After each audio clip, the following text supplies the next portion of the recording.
Get set, because it's time to go with the It's 420 Somewhere podcast. With your host with the most, the man voted most likely to smoke out with a Yeti,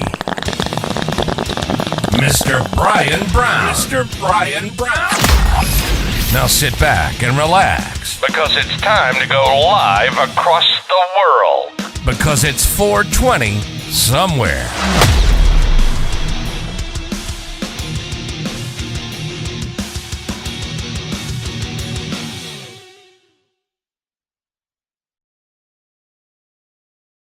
And boom, we are live. How's everyone doing out there on this fantastic True Crime Thursday, guys? Welcome to It's 420 Somewhere podcast.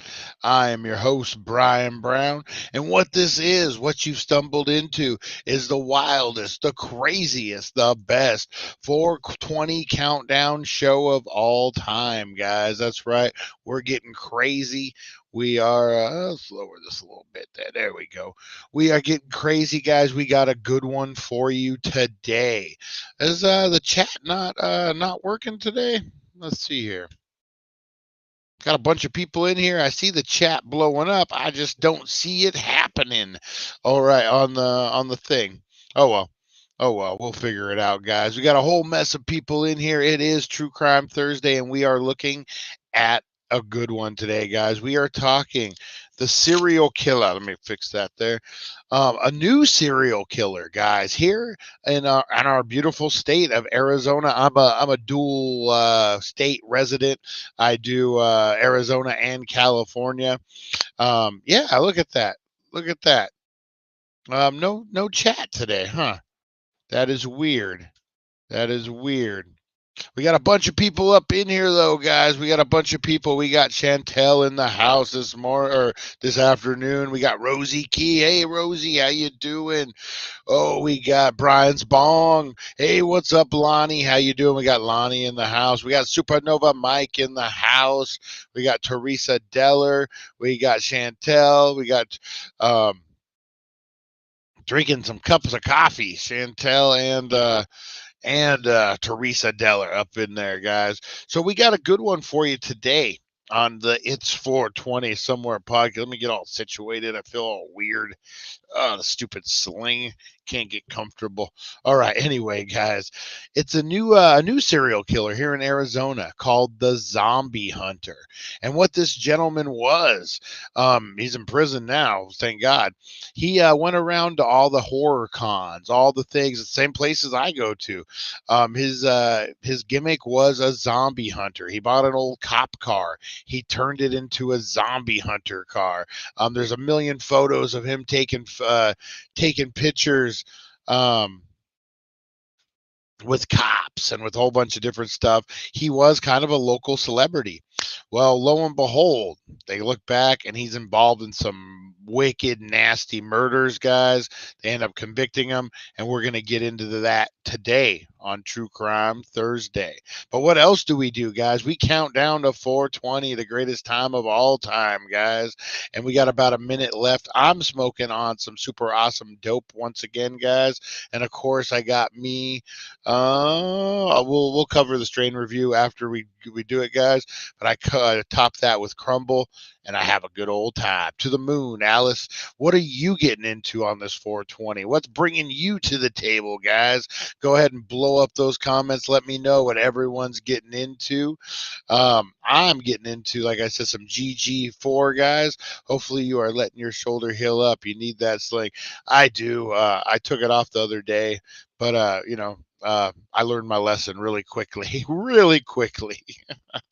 So blow up those comments, guys. Let me know what you're getting into on this 420. I'm excited. We got a hell of a show. Blow up those comments. But whatever you're doing, whatever you're getting into, stop. Take a deep breath in. Appreciate what we got. Appreciate that we got time. Appreciate we got stuff to do. Appreciate everything's going in the right direction, guys. Exhale that positivity, because you know it's going to be okay, because it is 420.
And boom, how was your 420, guys? Mine was fire. Mine was fire. I just had it.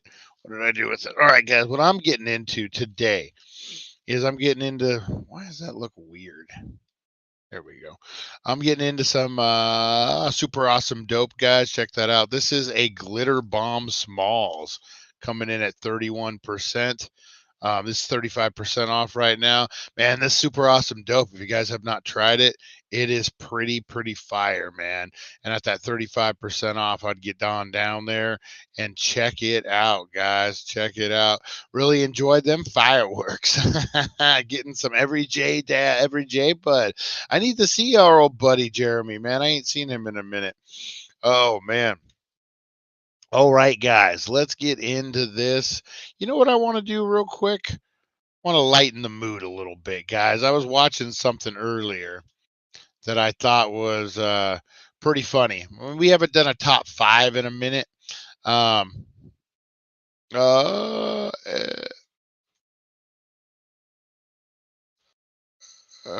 go 2023 just to make sure we haven't seen any of these yet. I want to do some drunk fails, guys. We don't do enough drunk fails. We do. We did it before. Remember, one of my favorite ones was the guy who tries to fight himself in the grocery store. Do you guys remember that?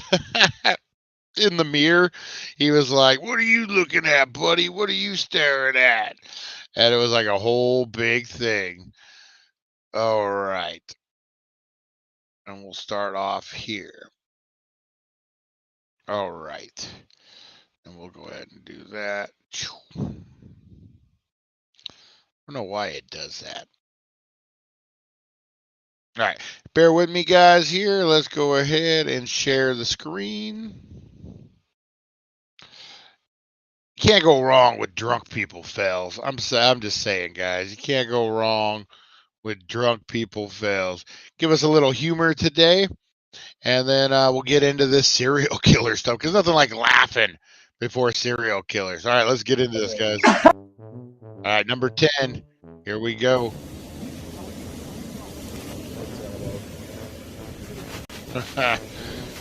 What we got going on here?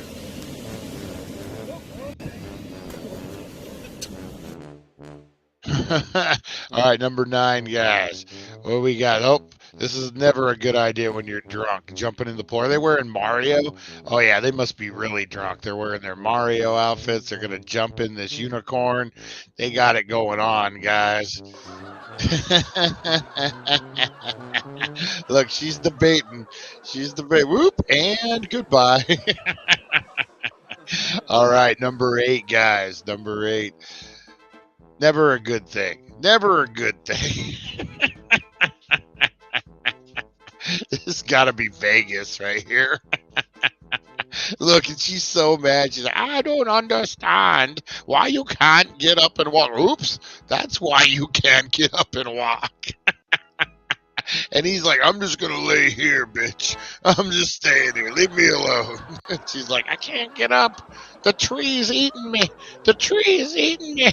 Oh, my God. Winston, the tree is eating me. Oh, shit. The tree's eating you. I got to help you. I got to help you, honey. I'm going to help you. I'm not going to let the tree eat you. Oh, no. You're on your own, honey. You got to let the tree eat you. Oh, that's good. That's good. Oh, but she's going to go for it again. Look. All right, number 7, guys. Here we go. Oh.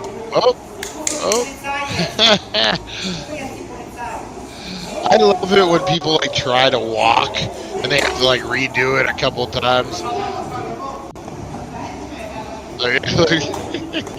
He's like, nothing's wrong here. Nothing's wrong here. Look, I'm perfectly fine. Unbelievable. Where the fuck was that? Look, there's nothing wrong. I'm just doing normal stuff. What the fuck is this guy? Whoa.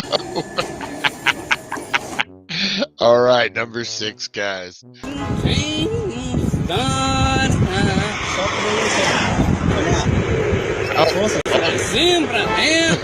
Pra fora, lá pra fora, senhor. Respire fundo e sopra aqui. Não é pra só cantar, não. Vamos lá. Não consegue soprar? Consegue, pô. Calma aí. Tá quase na hora. Na hora que ele disser já. O senhor, ó. Consegue soprar? Sopra aqui na minha mão. How do you not know he's drunk? Não é pra cantar, não. Tá bom. Vamos lá, soprando. Não é pra cantar, é pra soprar. Vamos lá. Ô, senhor, você tá dormindo, rapaz. Sopra aí.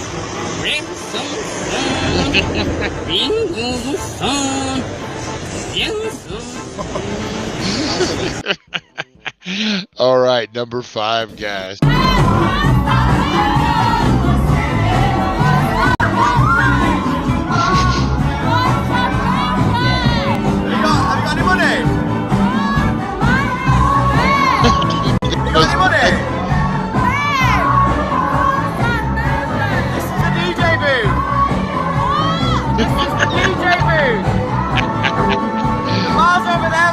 My name's Beth for Sambucas.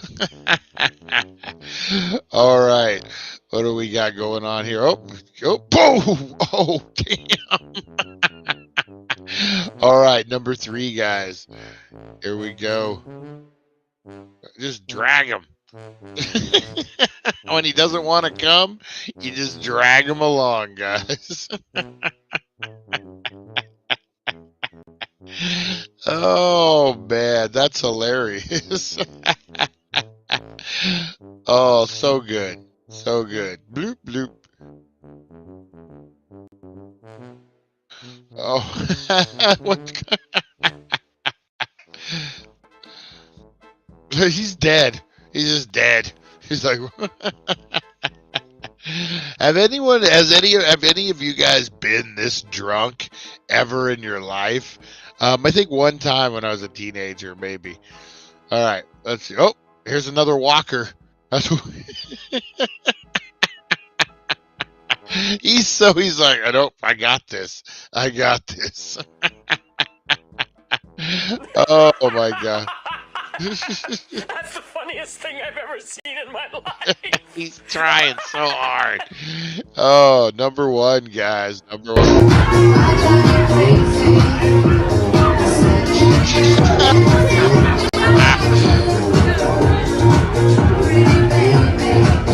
Oh, she got busted. She got busted big time on that one. Oh, man. All right, guys. Those epic fails. That was pretty good. All right, so that was your top 5 and 420, brought to you by the Healing Center, 1400 Needles Highway, Needles, California. Save some green on some green, guys. Head on down there.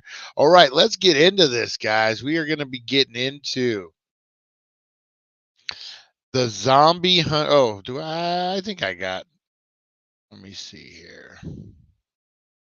I used to have it. Let's see. I got a buffer. I got fancy production value here, guys. Fancy production value here. Maybe. I thought I used to. Huh. I guess not. I guess not. All right, production value. Let's see if one of these will do the trick. All right, here we go. Nope, that one sucked. Nope, no true crime. All right. All right, guys, we are getting ready for True Crime Thursday. We are looking into the Zombie Hunter Killer. This is out of Phoenix. This freaking guy. Wait till you guys see this guy. Let's get into here. We'll get into all the gory details, guys, on this True Crime Thursday. So this gentleman, the Zombie Hunter Killer, guys. This guy we talked about it. It's out of Phoenix, right here in Arizona, guys. He went around to a bunch of horror cons, posing as the Zombie Hunter. Bought an old cop car, went around doing his thing. And, end up getting caught, befriended a bunch of cops. They end up looking into him a little bit, and then you end up being behind bars, guys. This is a very intriguing story. I'm really looking forward to getting into this one. Hang on, I'll just get all my artwork uploaded here, guys, and we can get into this. All right. All right, Brian Miller. Of course, he's a Brian. Always got to be a Brian. Brian Miller, guys, dubbed the Zombie Hunter Killer. Brian Miller's violent past revealed. On January 2015, more than 21 years after the Canal murders, Brian Miller was charged with the first-degree murder in both Angela Brasso and Melanie Brana's death. Melanie's friend Rachel Sweatmaker says she felt a wave of relief. So yeah, man, this goes deep, guys. This Zombie Hunter story. We're gonna get into this thing right now. Let me get my notes pulled up. All right. The murders of 2 young women killed months apart while riding their bikes along the canals in Phoenix, Arizona, went unsolved for more than 2 decades and would become known as the Phoenix Canal murders. Investigators got a break 21 years later when DNA and genetic genealogy. They zeroed in on Brian Patrick Miller, 42, a divorced father raising a teenage daughter. Wait a minute. Who is this guy?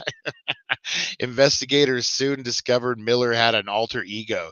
He was a local celebrity known for participating in parades and festivals known as the Zombie Hunter, guys. Check this guy out. See, there you go. There's his car.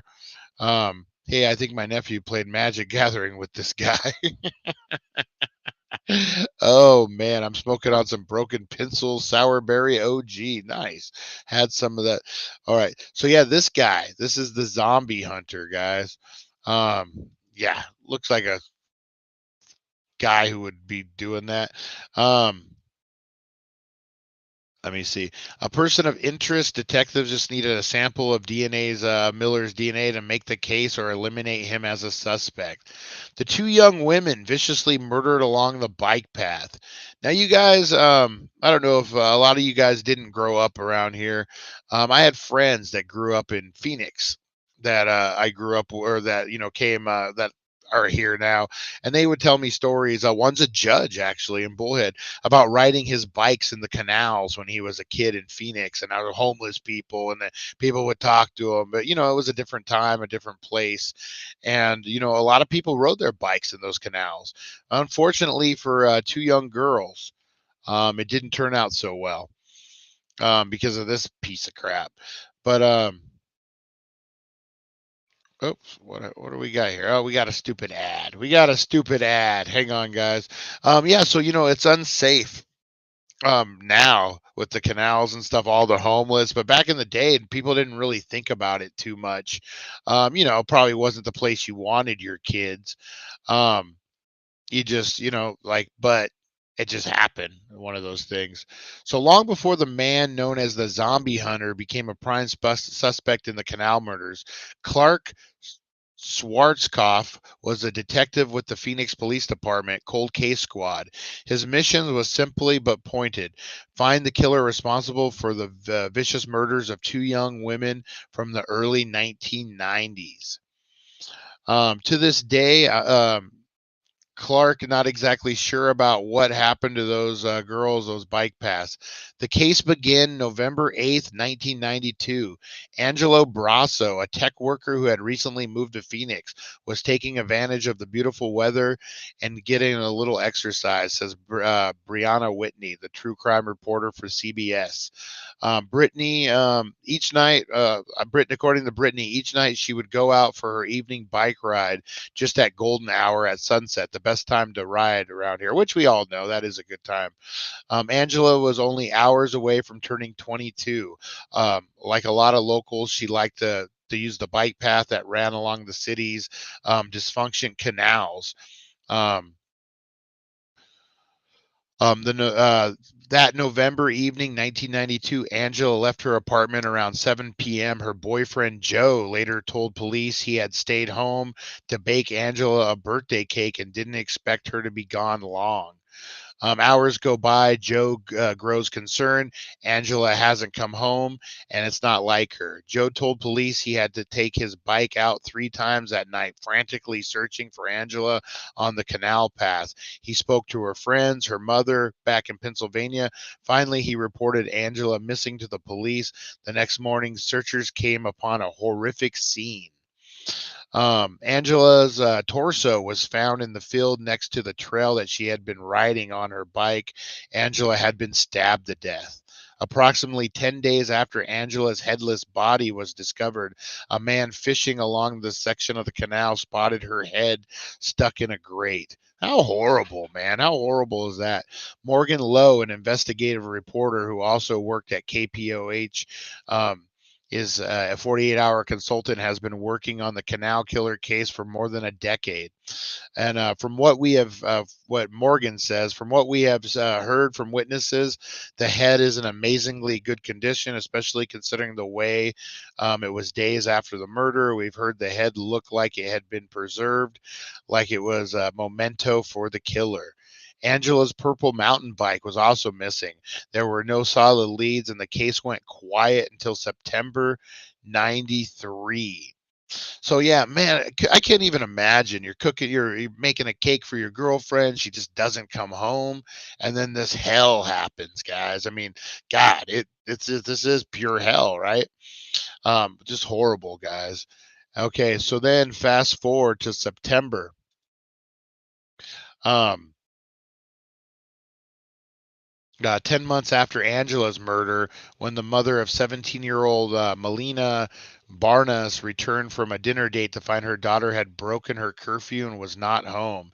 She then noticed that Melina's bike was missing. Melina decides to go on a bike ride around 10:30. When Melina did not return home, her mother started calling her friends. Is Melina there? Well, my mom took the phone and said Melina's mom was frantic and like nervous. That's one of the witnesses said. Early that next morning, Charlotte Poltel, a local resident, happened to be riding along the canal with her young daughter in a bicycle seat. Just as they came across one of those tunnels that ran underneath the interstate, she spotted a puddle. There was just a big puddle of something. Ended up riding right through it and having it splash over me. Puddle says something about the puddle bothered her, so a few minutes later she doubled back. That's when she made the horrible realization. It was a puddle of red that was a puddle of blood. And all of a sudden she's looking at it, and I noticed there was some drag marks that went along over there. Um, she looks at a tree and then goes towards a tree and then went around the tree and was drugged back. You could see the drag marks right there to the canal. Pottle went home, called the police. Later that night, the local news reported that a woman's body had been found in the canal close to where Angela Brasso's head had been located. The body in a teal bodysuit. Um, I was told by some other friends that Melina did not own that. It can't be her. Um, went to went to sleep convinced the body in the canal was not Melina, but the next day it was. One of her friends is at school, came up to me crying, said it was Melina. Detectives strongly suspected Melina had been targeted and stabbed in the back by the same person that had killed Angela. Police believe that somehow the killer got her off her bike, whether he knocked her off or of her bike or whether he asked her a question. The officer says the evidence indicates the killer approached the woman from behind. Both the knife wounds are the exact same position. Investigators say that the killer dragged Melina's body off the canal path, removed her clothes, and dressed her in that teal bodysuit. Man, that's really weird. Along the stabbing and the dismemberment was another component to these murders. Both women were sexually assaulted. That meant investigators had a critical piece of evidence, DNA. Yeah, man. So two victims in the same year, stabbed to death from behind, torso, and the second one was actually put in a teal bodysuit. Yeah, like you guys are the same questions I got, man. Just really, really odd. Um, yeah, just not a good thing, guys, going on. That he would bring a bodysuit and that he would like target it. Man, this guy's got some major issues. More so, ooh, man, more so than just killing people. Um, there we go. Bear with me one second, guys. Yeah, so years go by. I mean, I can't even imagine two bodies show up in the same week, or in the same month. Like, that's just insane. And then this guy is getting all crazy. Bear with me one second, guys. I'm trying to pull this up. This guy, man, you hear about these things like Son of Sam and all these killers. Um, and like the summer that's involved. Here we are in November, the holidays are upon us, and you got a serial killer out on the loose, guys. Um, you know, it's got to be crazy for the community. What else we got? Um, When the DNA from Melina's scene was finally tested later, it matched to Angela's scene, so we knew for sure that we were dealing with the same perpetrator. Investigators noted the initial stab wounds to the backs of each woman were fatal and so precise that the detectives suspected the killer might be a surgeon.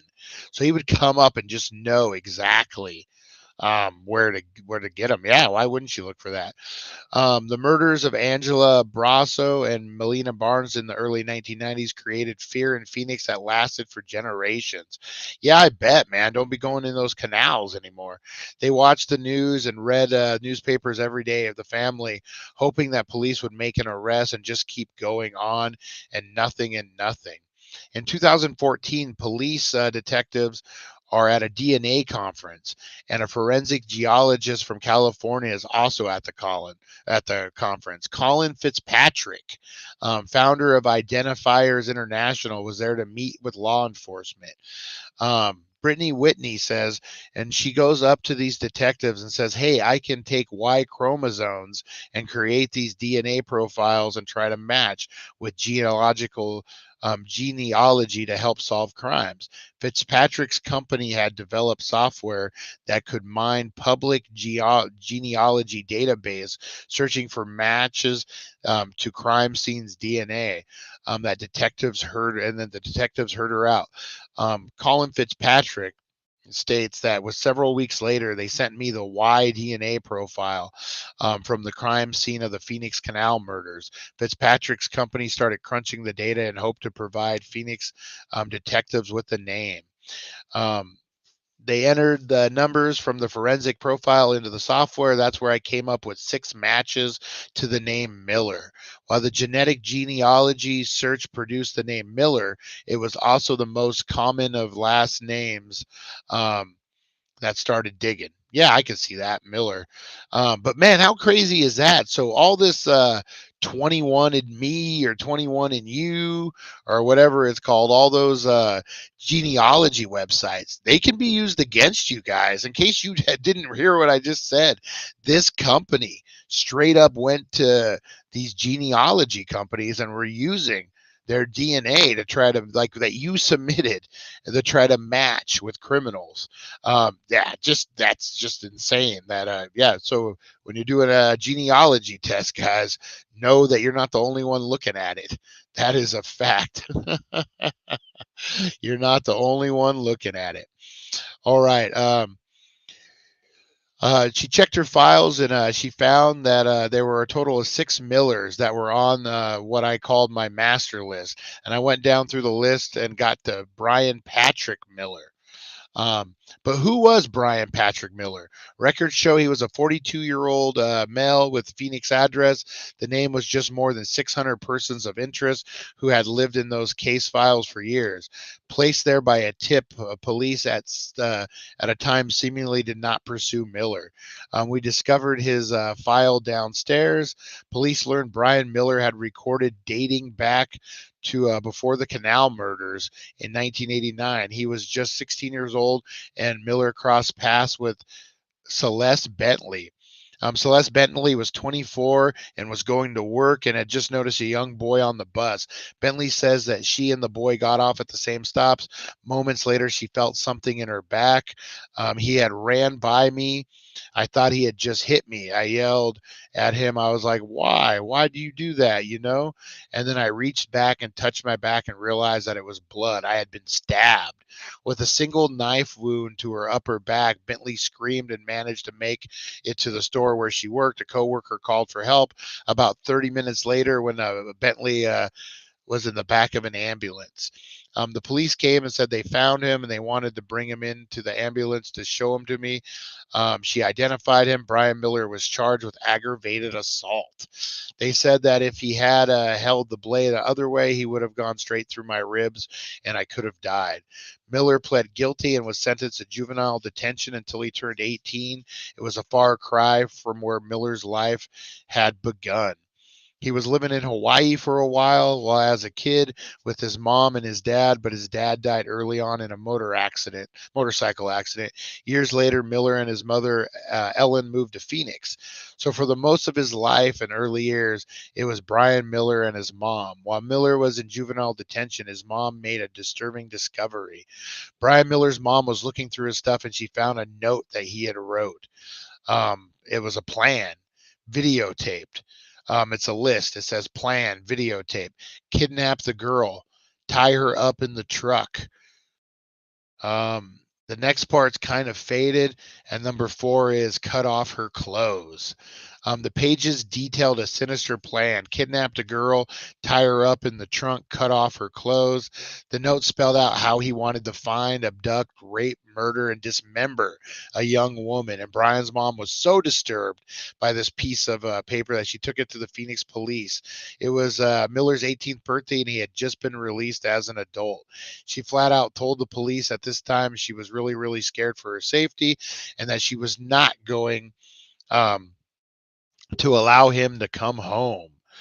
So, man, this guy has the past, man. How did this guy slip through their fingers if you really think about it? So after his release, Miller ended up at a Phoenix halfway house. When the detective read a note in 2014, he was struck by something. There was a lot of things that were closer or similar to what happened specifically to Angela, including a description of decapitating a victim, preserving the head. Phoenix police wanted to locate Miller. Luckily, he was very easy to find. Investigators meet Brian Miller, but discover he is the zombie hunter. In December 2014, years after this has happened, Phoenix police continued digging into potential suspect Brian Miller, who they discovered was an actual local celebrity. Everyone at the time in Phoenix area knew Brian Patrick Miller, as the character called the Zombie Hunter. The Zombie Hunter was like a comic book character.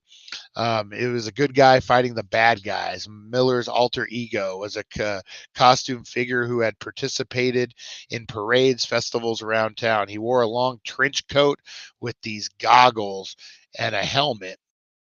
We got some pictures here, guys. There you go. Goggle and this helmet, and he had a large Gatling gun. And if you're going to hunt zombies, that's the way you need to go about it. He bought an old police car and tricked it out, wrote Zombie Hunter on it. It had a full-size zombie mannequin in the back and blood on the sides. Friend Eric Boverman says Miller's zombie hunter persona attracted a big fan base, including law enforcement officers who lined up to pose with him. Yeah, a lot of pictures of him in law enforcement. Miller's superhero character was the opposite of what Miller was really like, and he wasn't in costume. He seemed like a harmless marshmallow that was immersed in this goofy lifestyle. He was that unassuming guy. But could Miller be the Canal killer? The only way to find out was to get his DNA. Investigators began to survey Miller, and who worked as an Amazon warehouse worker. Every day when he got there, Miller parked the zombie mobile in the same spot. So he drove this car as his daily driver. He would come out for 15-minute break, blast his music really loud. Lunchtime came out of the car, same thing, blast his god-awful music. They came up with an elaborate plan to get his DNA. I went up and introduced myself to Miller. He was in his car. What did you introduce yourself as? I introduced myself as a security consultant. Man, cops can lie, dude. But I mean, I guess, you got to do what you got to do, but whatever. I told Miller that thieves had been stealing goods from the warehouse across the way. Would you be interested in working for me as a security officer, watching the building while you're outside? Did his eyes light up? Yeah, because it was a good paying job. I said, I'll pay you about $20 an hour. Miller met at a Chili's restaurant to fill out a job application. The cold case unit was behind the scenes, ready to bag anything that Miller's DNA had on it, such as utensils candles or a glass. They set up a table for me and Mr. Miller away from everybody else in the part of the restaurant where no one else was at. Miller arrived with a surprise guest, his 15-year-old daughter, Sarah. Miller was divorced single dad. He was very gentle and caring about his daughter and often brought his daughter where he would be going. The trio sat and ordered hamburgers. When the food arrived, he swallows his hamburgers like in 5 bites, won't take a drink of his water. And I'm sitting there going, are you sure you don't want something else to drink? You got water. No, I'm good. Trying to trick him. And what does he finally do to make this mission impossible accomplished? He finally took a drink from the water glass. That's when I knew, okay, we've at least got his DNA. Despite knowing about Miller's juvenile record as their meal ended, the veteran detective's guts told Miller was not their man. Seeing him with his daughter, I just don't see the guy as being a monster in 92, 93 that would do this to these women. Miller gave the detective a quick tour of his zombie hunter mobile, and the two parted ways with the detective saying he'd be in touch. The cold case unit sent Miller's water glass off to the crime lab. 11 days later, says they got a call from the lab, and they were sitting there and were like, well, what is this all about? And in this meeting, these Phoenix detectives say as a joke, hey, they must have solved the canal murders. But detective says it was no joke when the head of the lab arrived. She leaned down and she goes, it's him. I go, what? She goes, Brian Miller, it's him. Well, the blood rushed from my head. I sat back and I went, you got to be kidding me. Brian Miller's DNA from what the water glass matched the DNA recovered from Angela and Melina's bodies more than 20 years earlier. Miller was arrested within hours. During a police interview shortly after, Miller was told why he'd been taken into custody in connection with the canal murders. We have DNA that links you to these two ladies. I don't see how that's possible. He just kind of went through his dopey kind of, I don't know what you're talking about, would help you get off your chest if you did something like that. I didn't kill anyone, according to Miller. Detective, you didn't kill anybody? Miller, no. Investigators got a search warrant for Miller's house and the home he shared with his teenage daughter, just about everything he collected in his life. Oh, wow. He was kind of a hoarder. I can remember like it was yesterday walking up to the front door and everyone going, okay, can't get in that way. It's full of crap. Miller's house. Yeah. Like, man, it's a lot. House was like one of those shows from Hoarders. There was a little pass where you could get to the bathroom and the kitchen where the TV was, and that's it. Everything else was just stacked to the roof with garbage. Did you look around? This madness? No, not only madness. I go, this is a nightmare. So they end up searching his house. Brian Miller says to the detective, it's one person on the face of the earth I could probably honestly say I hate. Miller's ex-wife, Amy, who ended up reliving some gruesome details about Miller's violent past. He had told her about the murder of a young girl he had come to his door accidentally. In a very joyous moment of, oh my gosh, this is what we've been waiting for decades upon decades, the detective wanted to talk to the one person who probably knew Miller best, his ex-wife, Amy. They had been married for 8 years. There was a divorce. Amy told the detective that she was 19 when she met Brian Miller in 96. They were married less than a year later and moved to Everett, Washington. Amy had shocking revelations for the detective. She told the detective she had revealed a gruesome secret to her, that he had killed a young girl in Phoenix years earlier before he had ever met Amy. The detective says Amy never reported it to police before a number of good reasons. She didn't know if it was true. She was afraid of Miller, and she said that she wanted to be a good wife. You support your man no matter what. Amy told Miller, said the young girl had come to the door, according to Miller, and that he had grabbed this young female, pulled her in, and killed her immediately. Amy said the Miller told her he dismembered the girl and disposed of her remains and left in a trash left on the curb, although Amy claimed Miller never told her the child's name. Investigators used information Amy provided to piece together a third victim who he might have been talking about, 13-year-old Brandy Myers, who was a little girl collecting money for a school book-a-thon. Oh, this motherfucker. I was a tomboy and she was a girly girl, one of her friends say. Um, Oh, Brandy's sister. So we would try to learn how to climb trees or jump fences because she wanted to play with me. She was my best friend. It was May 26, 1992, 6 months prior to the murder of Angela. Miller was living in a halfway house following his time from a juvenile detention center, aggravated assault on the first girl that he stabbed. This was 1 block from our school, his home, and then 3 blocks is our house. So every single day we walked right by there. She was seen 2 doors down from Brian, walking in the direction of his house. Despite a extensive search, Brandy's body was never found. Although Amy couldn't provide a name, the clues in her account add up to just one conclusion. I believe this person was, in fact, Brandy Myers. Yeah, the detective said.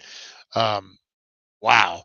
In 2002, a woman named Melissa Ramirez is walked down the street in Everett at night. Somebody pulls over. It was Brian Miller. Would later tell police that she had seen him before talking to friends of hers. And she got into Miller's car and told him she needed to make a call. And he drove her to his workplace so she could use the phone. She tells police she was on the phone in front of her. And from out of the clear blue, Miller comes running at her with a 12-inch serrated kitchen knife and stabs her in the back. They fought over the weapon.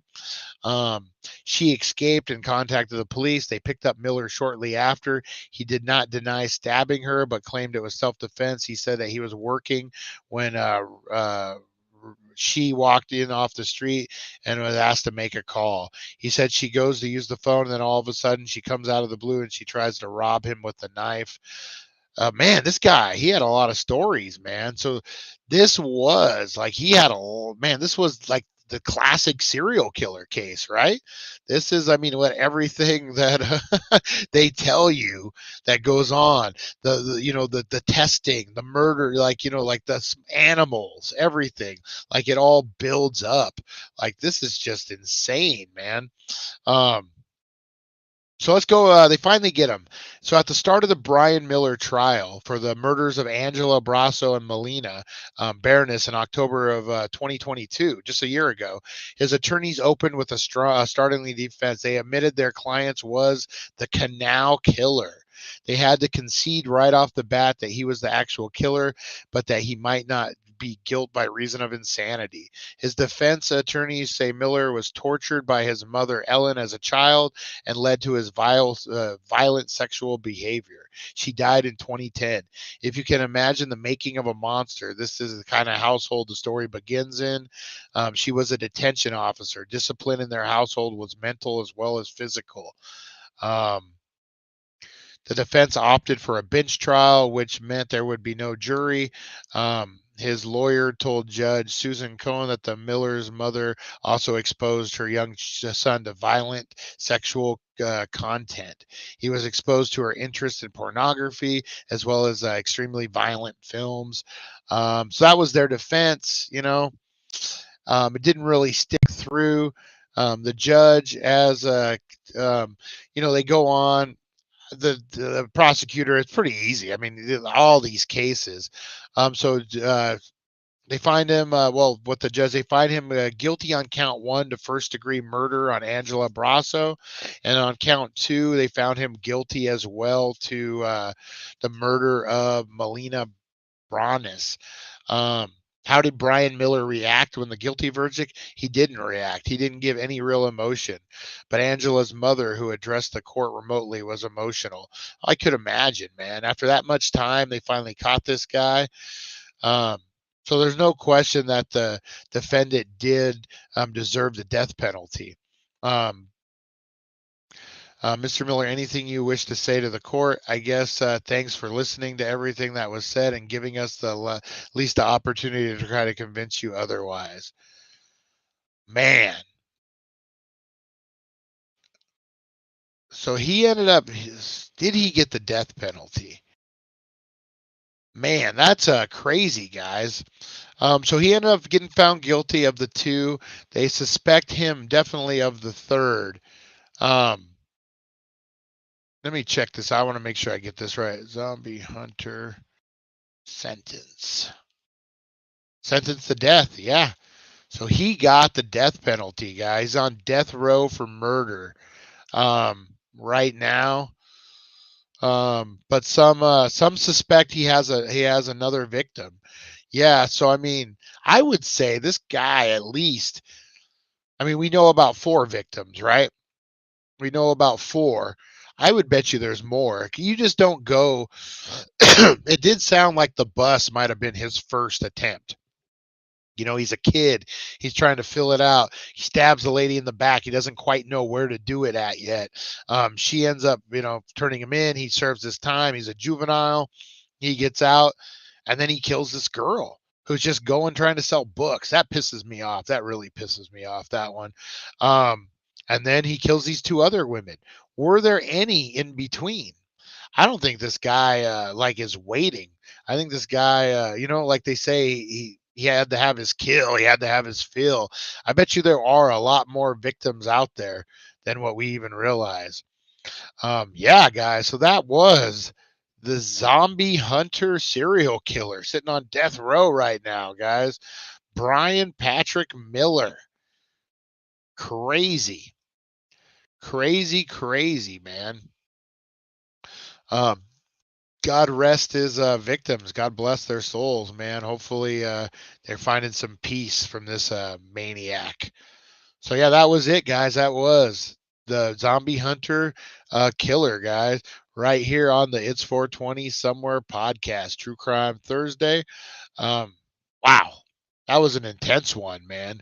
That was an intense one. Technology, no matter what, you commit a crime way back when, technology is creeping up on you. It's going to catch just like, PAL.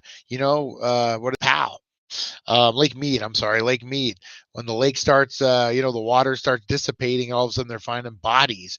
Do you think the mobsters or whoever were throwing those bodies in the lake ever thought the lake would be within 15 feet of the ground? No, it was 100 feet. They're not even worried about that. Time, guys. It's just best to make the right choices and not kill people.